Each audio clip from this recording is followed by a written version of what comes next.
سلامونه دوستانو، دا په کابل ښار کې اومه ناحیه ده او هغه سړک دی چې د دارالمان نه د چهلستون په طرف باندې خسېدلی دی. په دې تصویر کې دغه هم د مهراب الدین لیسه ده چې ممکن په لسګونو زره کسان د دې ځای څخه فارغ شوي دي او نن یوه ډېره ښه باراني شپه تېره شوې ده او د باراني شپې په سهار باندې واقعا هوا ډېره خوشاینده وي.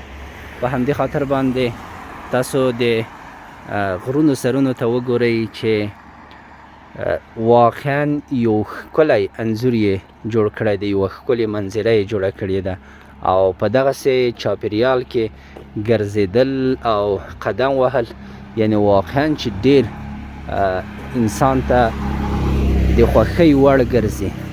زما باران ډېر خوښیږي او معمولا کله چې باران وریږي حتی که ډېر لمدېږم هم نو زه د قدم وهلو دپاره وځم، قدم وهم، ګرځم او دا ماته ډېره زیاته خوشحالي راکوي. ممکن ډېر داسې کسان به وي چې همدغسې یو احساس به لري، د باران سره به خاصه لیوالتیا او علاقه‌مندي لري.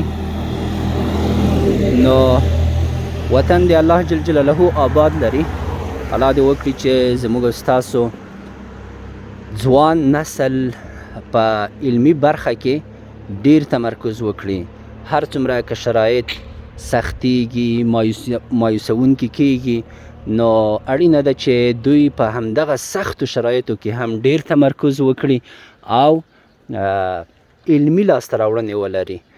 خو ډیر وخت داسې هم کیږي متاسفانه چې زموږ د ځوانانو انرژي په ډیر بې ځایه شیانو باندې ضایع کیږي او دا هغه څه دي چې موږ د الله جل جلاله د ستر نعمت په مقابل کې ناشکري کوو.